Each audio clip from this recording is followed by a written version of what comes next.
आज की पहली खबर आपके सामने रखते हैं। देखिए, पश्चिम बंगाल में भ्रष्टाचार के खिलाफ शुभेंदु सरकार की कार्रवाई में कई टीएमसी नेताओं पर मार पड़ी है, गाजगिरी है। टीएमसी के एक नेता दिलीप मंडल को अवैध हथियारों के मामले में गिरफ्तार कर लिया गया है। वहीं बीरभूम में टीएमसी नेता के करीबी को घूस लेने के आरोप में जनता ने दौड़ा दौड़ाकर पीटा है। कांचरापाड़ा में कुख्यात अपराधी बोनी उर्फ अभिजीत रॉय को पुलिस ने गिरफ्तार किया है। उसका तो जुलूस भी निकाला गया था, कच्चे बनियान में उसका जुलूस निकाल दिया गया। और ये देखिए, एक ये भागते हुए, पुलिस पीछे पीछे और ये अपराधी आ गया। ये बोनी की जिसकी बात कर रहे थे, अभिजीत रॉय, कच्चे बनियान में इसका जुलूस निकाला गया। इसका टेरर था इलाके में, ऐसा आरोप। बंगाल में तृणमूल कांग्रेस के डबराजपुर म्युनिसिपैलिटी के पार्षद के करीबी साथी का ये हाल। बीरभूम जिले के प्रशासनिक मुख्यालय सिवरी में स्थानीय लोगों ने इस शख्स को गलियों में दौड़ा दौड़ा कर पीटा। गुस्साए लोगों का आरोप था कि वो काम के लिए घूस लेता है। जैसे तैसे उसने भागकर अपनी जान बचाई। बंगाल में शुभेंदु सरकार के सत्ता में आने के बाद तृणमूल कांग्रेस के कई नेता निशाने पर हैं, खासतौर पर वो जिन पर ममता सरकार के दौरान भ्रष्टाचार के आरोप हैं। ऐसे ही एक आरोपी उत्तर 24 परगना के कांचरापाड़ा का आतंक कहा जाने वाला कुख्यात बोनी उर्फ अभिजीत रॉय। गुरुवार को बीजपुर थाने की पुलिस उसे रस्सी से बांधकर जांच के लिए कांचरापाड़ा म्युनिसिपैलिटी के वार्ड संख्या 3 लेकर आई। उस पर इलाके में अवैध बिजली कनेक्शन चलाने से लेकर व्यापारियों से रंगदारी वसूलने तक के आरोप हैं। इस दौरान उसके खिलाफ स्थानीय लोगों का गुस्सा भी दिखा। जानकारी के मुताबिक बोनी ने माना कि उस पर घूस लेकर कांचरापाड़ा के चेयरमैन कमल अधिकारी को एक हिस्सा पहुंचाने का दबाव था। ऐसा न करने पर उसे पीटा जाता था। पुलिस मामले की जांच कर रही है और आगे भी कुछ गिरफ्तारियां हो सकती हैं। वही देखिए, उत्तरी 24 परगना में पुलिस ने कई आपराधिक गतिविधियों में शामिल संतू सिंह और मोंटू रॉय की परेड निकाली। अवैध हथियार मामले में फरार चल रहे टीएमसी नेता दिलीप मंडल को भी ओडिशा से गिरफ्तार कर लिया गया है। रस्सियों से बांधकर ले जाए जाते संतू सिंह और मोंटू रॉय। उत्तर 24 परगना के भाटपारा थाने की पुलिस ने उन्हें गिरफ्तार कर जनता के बीच इस तरह उनकी परेड निकाली। ये दोनों आरोपी भाटपारा म्युनिसिपैलिटी के चेयरमैन और तृणमूल नेता गोपाल राउत के करीबी हैं। उन पर कई आपराधिक गतिविधियों में शामिल रहने का आरोप है। कुछ ऐसी ही तस्वीरें 4 दिन पहले भी सामने आई। जिस अपराधी के नाम की हावड़ा में दहशत थी, उस आकाश सिंह की पुलिस ने अंडरगारमेंट्स में सरेआम सड़क पर परेड कराई। उसे एक मामले में क्राइम सीन के रिक्रिएशन के लिए ले जाया गया। साल 2021 में पुलिस पर बम और गोलियां बरसाने के आरोपी गैंगस्टर की सारी हेकड़ी चंद मिनटों में हवा हो गई। उधर फरार चल रहे एक टीएमसी नेता और पूर्व मंत्री दिलीप मंडल को भी गिरफ्तार कर लिया गया। पश्चिम बंगाल पुलिस की एसटीएफ ने एक गोपनीय ऑपरेशन के तहत दिलीप मंडल को ओडिशा के पुरी में ब्लू लिली होटल से छापा मारकर गिरफ्तार किया। इसके पहले उसके बेटे अर्घ्य मंडल को दक्षिण 24 परगना जिले में अवैध हथियारों के साथ गिरफ्तार किया गया था। इस मामले में दिलीप मंडल की भूमिका भी संदिग्ध पाई गई। वो बचने के लिए फरार हुआ, लेकिन बच नहीं पाया। तो गुड गवर्नेंस और गुंडाराज के खात्मे को अपना लक्ष्य बताते हुए शुभेंदु सरकार ने कार्रवाई शुरू कर दी है। एक्शन फुल है। उसी से जुड़ी है आपको तस्वीरें हम दिखाने जा रहे हैं, जो देख रहे हैं आप अपनी स्क्रीन पर। 6 तस्वीरें। पुलिस ने उत्तरी 24 परगना के बशीरहाट में एक टीएमसी नेता और म्युनिसिपल चेयरमैन दीपांकर भट्टाचार्य के घर पर छापेमारी की। घर के पास खेत से भारी मात्रा में कैश बरामद किया। 4 बैग और एक बोरे में करोड़ों रुपए नगद जो कैश बरामद हुआ है। कोर्ट ने उसे 6 दिनों की पुलिस हिरासत में भेज दिया है। इसी तरह डायमंड हार्बर में सत्ता के रसूख में रहने वाले जहांगीर खान के एक करीबी को पुलिस ने गिरफ्त में लिया है। हुतात्मे संदेश खाली के आरोपी शाहजहां के करीबियों पर शिकंजा कसा गया, तो हावड़ा में टीएमसी नेता शमीम अहमद को गिरफ्तार कर लिया गया। ओडिशा के पुरी से टीएमसी विधायक दिलीप मंडल गिरफ्तार हुए, तो हुगली से टीएमसी नेता सिकंदर शॉ को गिरफ्त में लिया गया।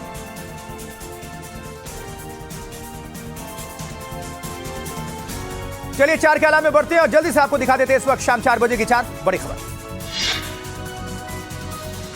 इजराइल के प्रधानमंत्री ने अपनी सेना को दिया आदेश, गाजा के 70% हिस्से पर कब्जा करो। अभी 60% हिस्से पर कब्जा है। वहीं 21 जून को होने वाली नीट की परीक्षा को लेकर एनडीटीवी से बोले शिक्षा मंत्री धर्मेंद्र प्रधान, वायुसेना लेकर जाएगी प्रश्न पत्र, जल्द पहुंचाने के लिए होगा इस्तेमाल। जबकि खबर महाराष्ट्र है। महाराष्ट्र में जहरीली शराब का कहर। पिंपरी चिंचवाड़ में जहरीली शराब से 11 लोगों की मौत, पुणे में 5 लोगों की मौत। सीमा पार से हथियारों की सप्लाई के मामले में एनआईए की 12 ठिकानों पर छापेमारी। यूपी, राजस्थान, बिहार और महाराष्ट्र में एक साथ कई जगहों पर रेड। चलिए आगे बढ़ते हैं। एक और बड़ी खबर। तत्काल टिकट घोटाले में एनडीटीवी के खुलासे का असर हुआ है। टिकट घोटाले के मास्टरमाइंड शमशेर आलम पर कार्रवाई हुई है। गोंडा के डीएम ने शमशेर आलम को 6 महीने के लिए जिला बदर कर दिया है और इसके लिए गांव में बकायदा मुनादी कराई गई। शमशेर आलम को नोटिस भी दिया गया है। शमशेर आलम करीब 500 करोड़ के तत्काल टिकट घोटाले में मुख्य आरोपी है।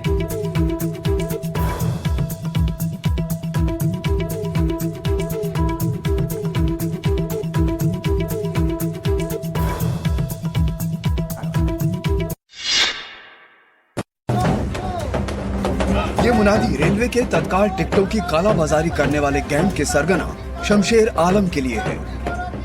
गोंडा में डीएम के आदेश पर उसे 6 महीने के लिए जिला बदर कर दिया गया है। गांव में नगाड़ों के साथ मुनादी के जरिए पुलिस ने इसकी घोषणा की। गुंडा एक्ट के तहत शमशेर आलम को नोटिस देकर कह दिया गया कि वो जिले से 6 महीने के लिए बाहर हो जाए। जिला एसपी वनीत जायसवाल की रिपोर्ट के आधार पर ये कार्रवाई हुई है।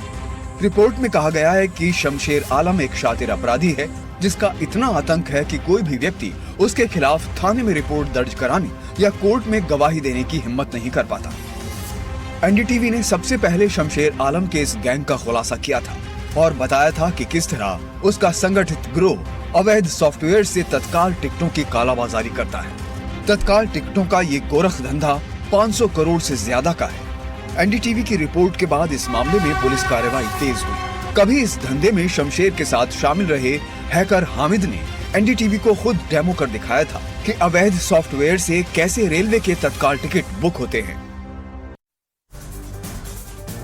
देखिए, एनडीटीवी की टीम ने महीने भर पहले जब तत्काल टिकट घोटाले की पड़ताल की थी तो पता चला कि ये बहुत बड़ा संगठित घोटाला नेटवर्क है। एक पूरा एनेक्सस सरकार के सिस्टम को चकमा देने के लिए पूरा गिरोह संगठित तरीके से काम करता है और इसमें एजेंट, सॉफ्टवेयर डेवलपर और सिस्टम की खामियों का फायदा उठाने वाले लोग शामिल हैं। तत्काल टिकट बुकिंग सिस्टम को मैनिपुलेट यानी कि हेर फेर करने के लिए खास तरह के अवैध सॉफ्टवेयर का इस्तेमाल किया जाता है। सॉफ्टवेयर इतने तेज होते हैं कि जैसे ही तत्काल विंडो खुलती है ये इंसानों से पहले ही लॉग इन करके टिकट बुक कर लेते हैं। और जहां एक आदमी को लॉग इन करने में 10 से 15 सेकंड लगते हैं, ये कैप्चा भरने में वक्त लगता है, पेमेंट प्रोसेस में देरी होती है, वहीं ये सॉफ्टवेयर मिनी सेकंड में log in, automatic detail fill, captcha bypass करके तुरंत पेमेंट कर देता है। इसमें बुकिंग सॉफ्टवेयर सबसे अहम हिस्सा है जिसे खास तौर पर तत्काल सिस्टम को धोखा देने के लिए तैयार किया गया है। अब देखिए, इस घोटाले का पर्दाफाश करने के लिए हमारे सहयोगी मुकेश सिंह सेंगर मुंबई पहुंचे, जहां उनकी मुलाकात एथिकल हैकर हामिद अशरफ से हुई। अशरफ ने इस घोटाले का लाइव डेमो करके भी दिखाया।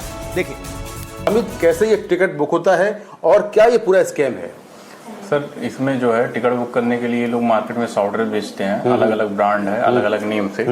ये लोग जो है सॉफ्टवेयर का अलग अलग नाम से चलाते हैं। जैसे अभी इसका नाम स्पेस एक्स है, इसके पहले इसको नेक्सस नाम रखे थे, इसके पहले और ऐसे ढेर सारे नाम माने बचने के लिए हमेशा चेंज करते रहते हैं। अब इसमें जो रहता है सर, सारे डेटा जो है पहले से फीड हो जाते हैं और कैप्चा वैप्चा कुछ नहीं आता, सब कैप्चा ऑटोमेटिक बाईपास हो जाता है। कैप्चा बाईपास करके यहाँ ऑप्शन दिया हुआ है, ठीक है। और इसके लिए जो है प्री फीड ये फर्जी आईडी वगैरह जो बनाते हैं यहाँ से सेव कर देते हैं। और इसके बाद सर यहाँ से जो है बैंक का ऑप्शन है, यहाँ से सारे जिस बैंक से इनको पेमेंट करना रहता है वो सेव कर देते हैं। ये सब प्री माने लोडेड रहता है। अच्छा। और पब्लिक को ये सब बाद में करना पड़ता है। अच्छा। इसी का ये लोग मतलब पब्लिक की बाद में भरती है। ये लोग पहले से ये लोग पहले से। ये देखिए यहाँ जो टिकट है, जैसे जहाँ का इनका है, जैसे एनडीएल न्यू दिल्ली हो गया, ठीक है, बैंगलोर कर लीजिए, एसबीसी, ये सारी चीजें है, ये सब प्री लोडेड है। यहाँ फाइंड करेंगे, पूरा ट्रेन लिस्ट आ जाएगा।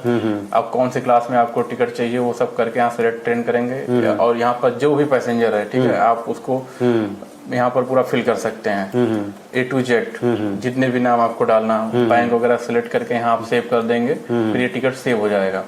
सेव करने के बाद आपको बस टिकट ओपन करना है और ओपन जैसे यहाँ पर आप करेंगे, लॉगिन मारेंगे, 25 से 30 सेकंड में, 35 सेकंड में टिकट बुक हो जाएगा। अच्छा। और जो टिकट बुक होता है सर, ये लोग ग्रुप है, यहाँ देखिए ग्रुप में अपलोड करते हैं सारे टिकट। कौन सा ग्रुप है? ये अलग अलग ऐसे बहुत ढेर सारे ग्रुप हैं सर। ये अभी ये न्यू तत्काल सॉफ्टवेयर नाम से ये लोग ग्रुप बनाए हुए हैं। ये स्पेस एक्स जो ये सॉफ्टवेयर है, ये इसका माने ऑफिशियल ग्रुप ये अपना बना के रखा है। अच्छा। ठीक है, इसने भी इस ब्रांड का भी ये लोग माने बना के रखे हैं। तो क्या होता है, ये शमशेर सलमान टॉप पे हैं, इनके नीचे इनके मास्टर रहते हैं। अब जैसे 10-20 मास्टर हैं, अब उन मास्टर को सर एक एक ब्रांड ये लोग पकड़ा के देते हैं। अच्छा। स्पेस एक्स तुमको चलाना है, टेस्ला दूसरे को एक चलाना है, गदर करके एक सॉफ्टवेयर ये इसको चलाना है। ये ऑलरेडी एक बार 70 करोड़ टिकट के साथ अरेस्ट भी हुआ था, लेकिन इस पे जांच जो हुआ नहीं, वही उसी मास्टर को ये लोग देके वापस से चलवा रहे तो ये ग्रुप जो है वो टेलीग्राम पे होते हैं, व्हाट्सएप पे होते हैं? टेलीग्राम, व्हाट्सएप सब जगह है। दोनों जगह होते हैं? हाँ, दोनों जगह होता है। आप यहाँ देख लीजिए, पूरा ग्रुप में ओपनली सारी चीजें जो है अपलोड करते हैं, जो टिकट वगैरह जो बुक करते हैं। ये क्या टिकट है क्या? हाँ, ये सब टिकट है। एक कंप्यूटर पे इतने सारे टिकट ये लोग बुक करके अपने ग्रुप में जो है अपलोड किए हुए हैं। अच्छा। और इसमें भी आप देखेंगे सारी चीजें वही चीज है। वीडियो वगैरह भी ये लोग डालते हैं, जितने इनके ब्रांड है सारी चीज का, तो यहाँ पर आप सब कुछ देख सकते हैं। चलिए आगे बढ़ते हैं। अब आपको अपराध की दुनिया से 4 बड़ी खबरें दिखा देते हैं, देखिए, नजर डालिए। पहली खबर छत्तीसगढ़ से, जहां छत्तीसगढ़ के जशपुर में प्रेम प्रसंग का खूनी अंत हुआ। युवक की पत्थर से कुचलकर हत्या, पति समेत 3 गिरफ्तार हुए। झारखंड के गढ़वा जिला में पिता ने ही उतार दिया बेटी को मौत के घाट, आरोपी गिरफ्त में है। शादी नहीं करने से खफा था यह पिता। देखिए, छत्तीसगढ़ के धमतरी में शमशान घाट में अवैध खनन के आरोप हैं। रेत खदान से मिले हैं कई कंकाल। रायगढ़ में शराब पार्टी के बाद विवाद, मामूली बात पर नाबालिग दोस्त की हत्या, शव छुपाकर हादसा दिखाने की कोशिश, 3 गिरफ्त में। और इस वक्त की बड़ी खबर आ रही है पंजाब से। पंजाब निकाय चुनाव पर यह बड़ी खबर। अब तक घोषित नतीजों में आम आदमी पार्टी सबसे बड़ी पार्टी बनकर उभरी है। आम आदमी पार्टी ने 574 सीटों पर जीत दर्ज की, तो कांग्रेस ने 201, शिरोमणि अकाली दल ने 135 सीट जीती है। वहीं 182 सीटों पर निर्दलीय प्रत्याशी जीते हैं। 51 सीटों पर बीजेपी उम्मीदवार जीते हैं। 4 सीटों पर बीएसपी को भी जीत मिली है।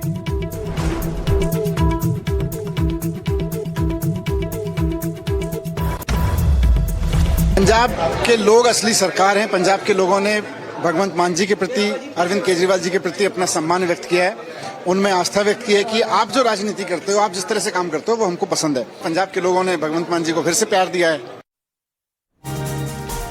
और अब खबर उत्तर प्रदेश के चंदौली से, जहां चंदौली में समाजवादी पार्टी की एक महिला के साथ सरेआम मारपीट की घटना सुर्खियों में है।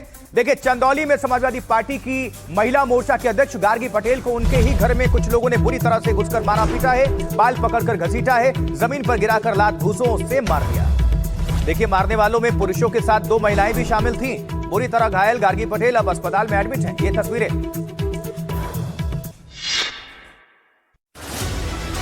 घर में घुसकर एक महिला के साथ मारपीट का ये वाकया चंदौली का है। जिस महिला के साथ मारपिटाई की गई वो सपा की महिला जिला अध्यक्ष गार्गी सिंह पटेल हैं। कुछ हमलावर सरेआम उनके घर में घुसे और गार्गी पटेल को पीटने लगे। उन्हें बाल पकड़कर घसीटा गया, जमीन पर गिराकर लात घूंसों से हमला किया गया। साथ में मौजूद बेटी ने बचाने की कोशिश की तो उसे भी मारा पीटा गया। सब कुछ घर में लगे सीसीटीवी में कैद होता रहा। मारने वालों में 2 महिलाएं भी शामिल थीं। जब शोर सुनकर आसपास के लोग पहुंचे तो किसी तरह बीच बचाव कराया। गार्गी पटेल को जिला अस्पताल में भर्ती कराया गया। यहाँ चंदौली जिले में किसी महिला को अगर राजनीति में आती है तो हर हथकंडा अपनाया जाता है, उसका परिवार तोड़ा जाता है, उस पर लांछन लगाए जाते हैं। मतलब उसको तोड़ने के लिए, आर्थिक तोड़ने के लिए, सामाजिक तोड़ने के लिए उसकी चरित्र हनन करते हैं। ये चंदौली की सबसे बड़ी विडंबना है। गार्गी का ये भी कहना है कि उन्होंने बेटी के साथ गाली गलौज का विरोध किया था। इस पर आरोपी अमित यादव, मनोज यादव समेत अन्य ने मारपीट शुरू कर दी। पुलिस फिलहाल मामले की जांच कर रही है। देखिए, चंदौली की इस घटना पर भारतीय जनता पार्टी ने समाजवादी पार्टी को घेरा है। उत्तर प्रदेश बीजेपी के अध्यक्ष पंकज चौधरी ने एक ट्वीट किया और लिखा है, देखिए आप, समाजवादी पार्टी के पीडीए का नया संस्करण है पीड़ा, दमन और अपमान। पंकज चौधरी लिख रहे हैं, चंदौली में समाजवादी पार्टी के महिला जिलाध्यक्ष के साथ सपा नेताओं द्वारा उनके ही घर में मारपीट की गई। जिस पार्टी के मंचों से महिला सम्मान, सामाजिक न्याय और अधिकारों की लंबी लंबी बातें होती हैं, उसी पार्टी की एक महिला पदाधिकारी के साथ ऐसा व्यवहार ये दर्शाता है ये मात्र खोखली बातें, बाहरी राजनीति, मंच पर महिला सम्मान की बातें और हकीकत में अपनी ही पार्टी की महिला पदाधिकारी के साथ ऐसा व्यवहार। लगता है कि सपा में बातों के बताशे कुछ ज्यादा ही फोड़े जाते हैं। यही है इनके पीडीए का नया संस्करण, यानी पीड़ा, दमन और अपमान। यह स्पष्ट है कि सपाइयों की महिला सम्मान का मॉडल सिर्फ पोस्टर तक सीमित है। प्रदेश की महिलाएं सपा के इस चाल, चरित्र और चेहरे से भलीभांति परिचित हैं। पंकज चौधरी, बीजेपी अध्यक्ष, यूपी। अब अजमेर की खबर। अजमेर में पूर्व सरपंच राम सिंह हत्याकांड से कई जुड़े खुलासे हुए हैं। ये सब कुछ आप सभी तक पहुंचाएंगे एक छोटे से ब्रेक के बाद। बने रहे, देखते रहें आप एनडीटीवी इंडिया। 4 कॉलम जारी।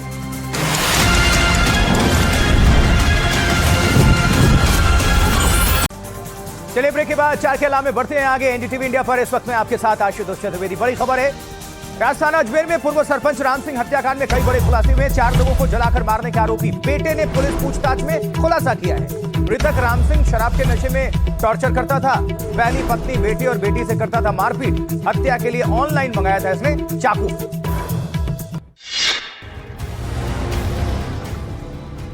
अजमेर से कार में जलकर 4 लोगों की मौत की खबर जैसे ही सामने आई, पहली नजर में इसे महज एक हादसा माना गया। लेकिन कुछ ही देर बाद घटना स्थल से मिले सबूतों ने पूरी कहानी पलट दी और शक की सुई सीधे घर के अंदर ही घूम गई। पीड़ित राम सिंह की पहली पत्नी, बेटी और नाबालिग बेटे पर जब पुलिस को शक हुआ तो पूछताछ में जो सच सामने आया उसने सबको चौंका दिया। आरोपी बेटे ने खुलासा किया कि उसका पिता शराब के नशे में अक्सर मां, बहन और उसके साथ बेरहमी से मारपीट करता था। उसने बताया कि राम सिंह अपनी पत्नी को मुर्गा बनाकर पीटता था और पूरे परिवार को सालों तक प्रताड़ित करता रहा। घर के सारे काम उसकी मां से करवाए जाते थे और उन्हें बाहर तक जाने की इजाजत नहीं थी, जिसकी वजह से उसके दिल में पिता के लिए नफरत लगातार बढ़ती जा रही थी और यही नफरत आखिरकार एक खौफनाक साजिश में बदल गई। इस वारदात में उसकी मां और बहन भी शामिल हो गईं और 4 जिंदगियां एक ही झटके में खत्म हो गईं। फिलहाल तीनों आरोपी पुलिस हिरासत में हैं और पुलिस हर एंगल से मामले की जांच में जुटी है। देखिए, आरोपी बेटे ने इस वारदात को अंजाम देने के लिए पहले से ही पूरी साजिश बना रखी थी। हत्याकांड के लिए आरोपी ने ऑनलाइन चाकू मंगवाया था। आरोपी के मुताबिक 27 मई को भी पिता और मां के बीच झगड़ा हुआ था और रात में जब राम सिंह शराब के नशे में सो गए तो नींद में चाकू से उनका गला काट दिया गया। इस दौरान पास में सो रही दूसरी पत्नी सुरज्ञान ने इसे देख लिया और इसके बाद उसने उसका भी गला काट दिया। शोर सुनकर दादी पूसी देवी और रिश्ते में बहन महिमा वहां पहुंच गई।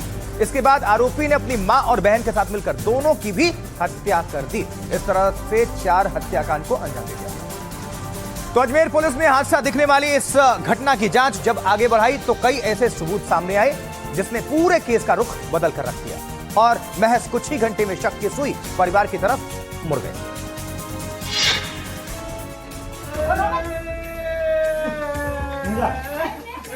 गाड़ी में जलकर 4 लोगों की मौत की खबर से परिवार में चीख पुकार मच गई।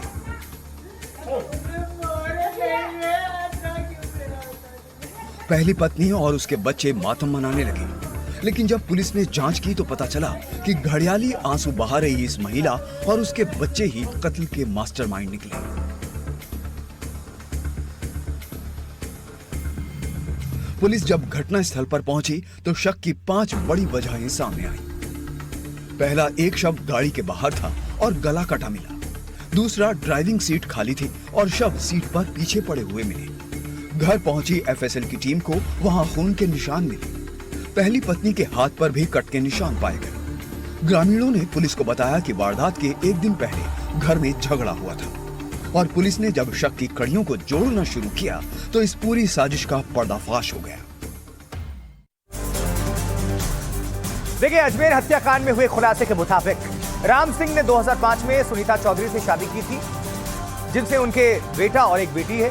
करीब 14 साल बाद 2019 में राम सिंह ने सुरज्ञान नाम की महिला से प्रेम विवाह कर लिया और सुरज्ञान पेशे से वकील बताई जा रही। दूसरी शादी के बाद परिवार में लगातार विवाद बढ़ने लगे और घर का माहौल तनावपूर्ण हो गया। ये सब कुछ अब आपके सामने। आगे बढ़ते हैं और अब इस वक्त आपको दिखा देते हैं राजनीति से जुड़ी 4 बड़ी खबर। कौन सी और कहां से, ये देखिए आपके सामने। सोनिया गांधी के घर पर राहुल गांधी के साथ सिद्धारमैया की बैठक। दोनों के बीच करीब 1 घंटे ये मीटिंग चली। अपने बेटे के साथ आए थे सिद्धारमैया। वहीं डीके शिव कुमार के लिए मैसूर में महापूजा। मुख्यमंत्री बनने की संभावना में समर्थकों ने पूजा अर्चना की। वीरभूम में टीएमसी पार्षद के खिलाफ हंगामा। नाराज भीड़ ने सड़क पर दौड़ाकर पीटा। टीएमसी पार्षद पर कट्टबनी का आरोप। दूसरे ओडिशा के पुरी से टीएमसी नेता गिरफ्त में है। बंगाल एसटीएफ ने दिलीप मंडल को अरेस्ट किया। एक और खबर, पुणे शराब कांड पर एक्शन हुआ है। मास्टरमाइंड समेत 8 लोग गिरफ्तार किए गए हैं। जानलेवा शराब बेचने की धाराओं में एफआईआर दर्ज की गई। 8 पीड़ित परिवारों के बयान रिकॉर्ड किए गए हैं। देखिए, मुख्यमंत्री देवेंद्र फडणवीस ने कड़ी कार्रवाई के निर्देश जारी किए हैं। जहां पिंपरी चिंचवाड़ में 13 और पुणे में 5 मौतें हुई थी जहरीली शराब की वजह से।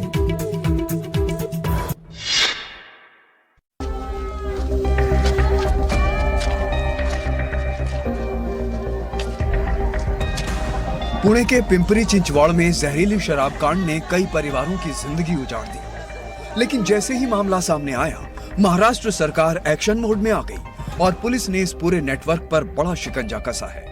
8 लोगों को अब तक गिरफ्तार किया जा चुका है। उन 8 लोगों में एक मुख्य सप्लायर जिसका नाम योगेश वानखेड़े है, उसे भी गिरफ्तार किया गया है। इधर मुख्यमंत्री देवेंद्र फडणवीस ने साफ कहा है कि इस पूरे नेटवर्क को खत्म किया जाएगा। इसके कंप्लीट इकोसिस्टम को हम लोगों ने ढूंढ कर निकाला है। हमारी पुलिस उस पर पूरे प्रकार से प्रयास कर रही है और कहां तक ये इकोसिस्टम फैली है इसको भी हम लोग निकाल कर और एक्साइज डिपार्टमेंट के साथ जॉइंटली हमारी पुलिस काम कर रही है। पुणे पुलिस की कार्रवाई भी लगातार जारी है। अब तक करीब 1000 पेटी अवैध शराब जब्त की जा चुकी है, जिससे इस बात के संकेत मिलते हैं कि नेटवर्क कितना बड़ा था।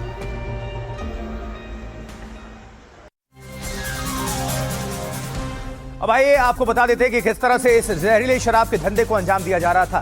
देखिए, जहरीली शराब कांड का मास्टरमाइंड योगेश वानखेड़े बताया जा रहा है, जिस पर अवैध और जहरीली शराब सप्लाई करने का आरोप है। ऐसा दावा किया जा रहा है कि शराब में जहरीला केमिकल मिथेनॉल मिलाया गया था, जिसकी पुणे और पिंपरी चिंचवड़ में सप्लाई की गई थी। अवैध शराब नेटवर्क से जुड़े अन्य लोगों की धरपकड़ के लिए कार्रवाई चल रही है। आबकारी विभाग ने इस मामले में अब तक 3 अलग अलग ठिकानों पर छापेमारी की है। पिंपरी चिंचवड़ के फुगेवाड़ा में जहां से शराब बेचने वाले आरोपी कर्नल विरका सिंह के घर से एनडीटीवी की आपको हम खास रिपोर्ट पहुंचा दे रहे हैं। नजर डालिए वहां पे क्या हालात रहे। इसमें योगेश वानखेड़े नामक व्यक्ति ने यह जहरीली शराब बनाई थी, जबकि फुगेवाड़ी में कर्नल विरका सिंह नाम का व्यक्ति यह शराब बेचता था। स्थानीय नागरिकों के अनुसार आरोपी कर्नल विरका सिंह के घर से पिछले 50 वर्षों से अवैध शराब का धंधा चल रहा था। पुणे और पिंपरी चिंचवड़ पुलिस द्वारा इस मामले की आगे की जांच जारी है। कई शराब पीने वाले लोग अभी भी अस्पताल में इलाज ले रहे हैं, जिस वजह से मरने वालों की संख्या और भी बढ़ने की आशंका जताई जा रही है। मैं अभी जहां पे खड़ा हूं, वहां से कर्नल विरका सिंह अपना अवैध शराब का धंधा जो है वो चलाता था और यहाँ से जो मरने वाले लोग हैं वो यहाँ से ही शराब पी के गए थे, ऐसा स्थानिक नागरिक बता रहे हैं। और वहीं दूसरी ओर इस घटना के खिलाफ लोगों में आक्रोश देखा जा रहा है। एनसीपी शरद पवार गुट के कार्यकर्ताओं ने अवैध शराब के खिलाफ मोर्चा खोला।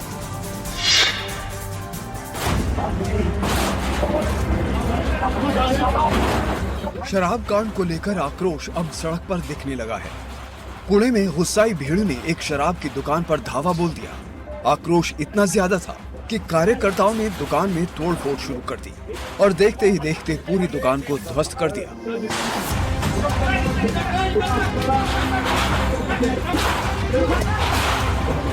इस घटना के बाद इलाके में सुरक्षा बढ़ा दी गई है और पुलिस हालात को काबू में रखने के लिए मौके पर तैनात है। बताया जा रहा है कि विरोध कर रहे लोग एनसीपी शरद पवार गुट से जुड़े कार्यकर्ता थे, जो कथित जहरीली शराब कांड के बाद सख्त कार्रवाई की मांग कर रहे थे। कथित जहरीली शराब से हुई मौतों के बाद अब जनता का गुस्सा फूट रहा है और इसके गुनहगारों पर सख्त कार्रवाई चाहते हैं।